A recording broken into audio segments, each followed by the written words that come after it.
Got to be on your toes if you're playing defense. And that's where the Preds experience comes in. Two serves that drop right in front of her, and they come back with one that just blows into her shoulders. Nice effort there by Hillary Britt for the Stingers.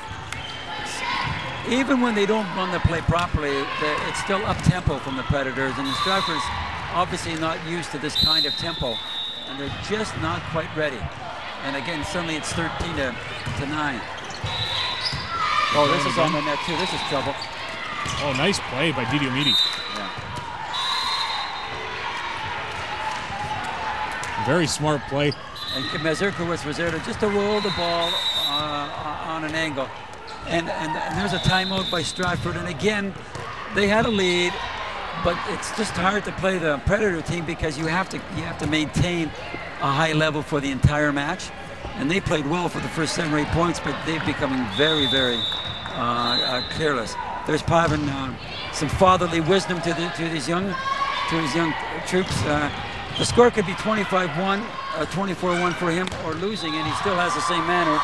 He's still talking at his kids, telling him, "This is the thing. These are the things we want you to do." And it's got to be tough for them coming in, playing a team like this right off the get-go, where they're expected to win, they know they're going to win, and they're doing it in convincing fashion, really. And to keeping that same mindset going through the whole tournament, that we are going to face a better team, and we need to be on top of our players and not develop bad habits. Exactly, that's exactly what he does. So Shannon Doan is back to serve again, and we've seen already how effective she can serve with that flat serve low. Whoop, look out. Great play. Oh, wow. Great dig in the back row. Yeah. That was number 3, Marissa Thompson. A great play in the back row for the Stingers. That is so discouraging because number 11, Sarah Lang, and number, I think it was number 3, Marissa Thompson, some great defense, and they still made an error.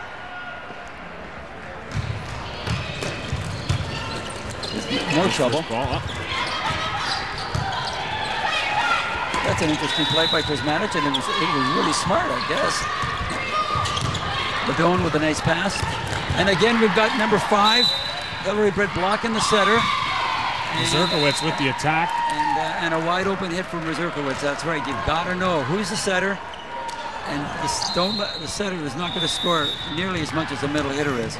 You've got front row players have to identify who are they blocking. Who's on the court with you and who are you up against? Oh, float serve into the back. That one could have brought rain, but it was so high. Nice pass.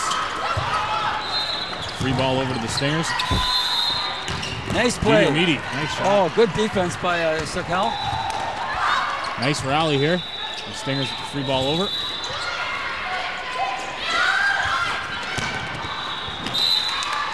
Again, Bozanowski with the attack there. Off the block.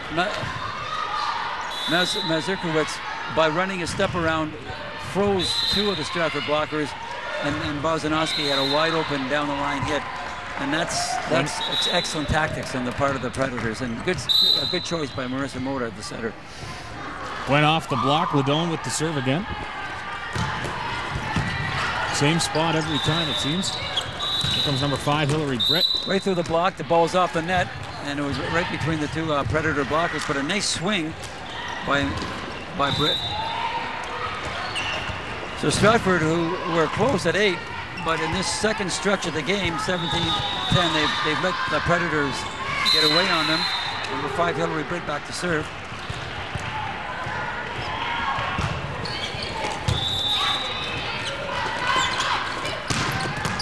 Bozanowski again with a hammer.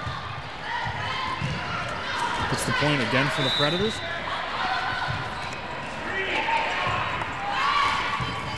Bozanowski with the serve. Running jump serve.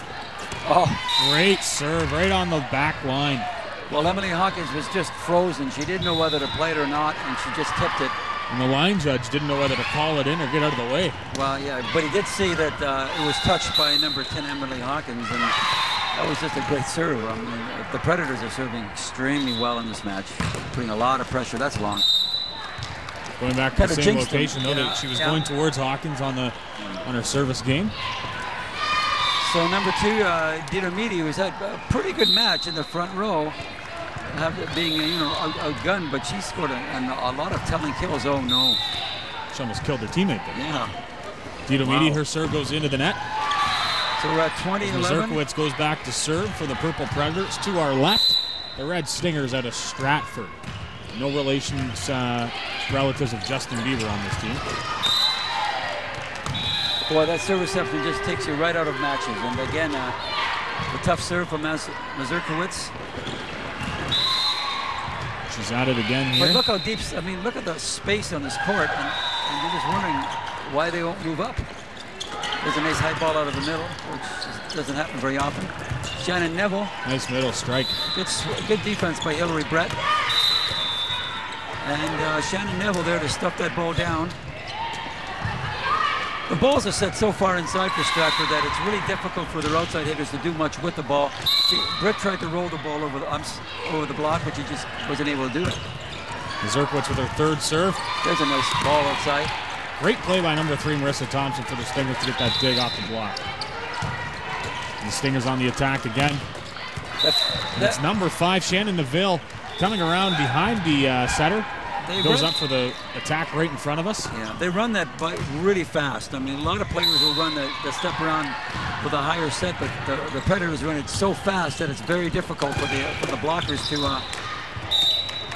The Stingers hit the dirt as the Preds are 1 point away from sweeping this one. Hope you like the look of them, Russ, because we're going to get to see more of them later this afternoon. 2 more games coming up for the Purple Predators under 17 team right here on Rogers TV. Nice pass from Thompson. Off the block. Nice play to keep it in. But again, there's Chris Manich with another really good defensive play coming all the way over to play it.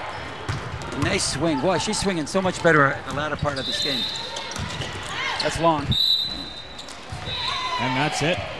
I like to say that if you get hands up and they hit it out of bounds, that's still a block, and that's it. And number 3 Thompson was definitely influenced by the block. 25-11 again, 2 times in a row. Same score. 2 wins for the Preds. And they move on to their next game, and we'll have more on this game. Let's now head over to Danielle DeGraw.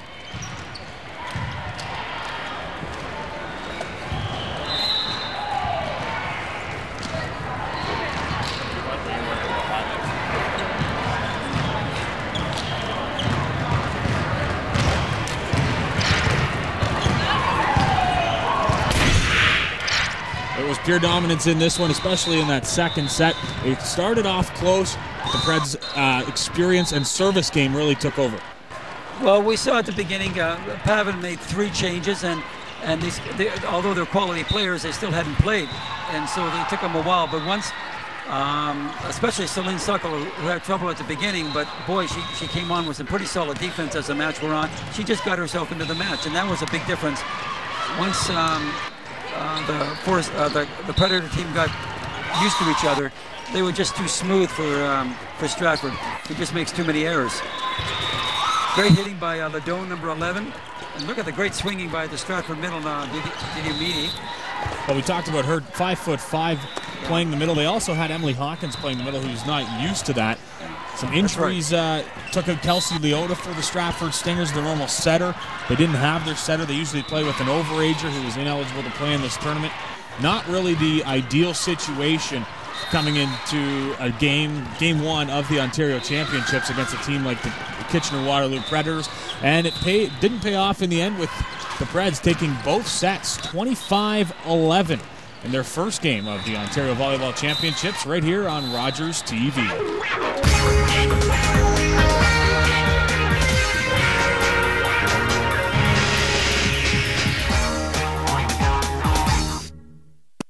Hi, I'm standing here courtside with Sydney and Nova. And Sydney, I'll go to you first.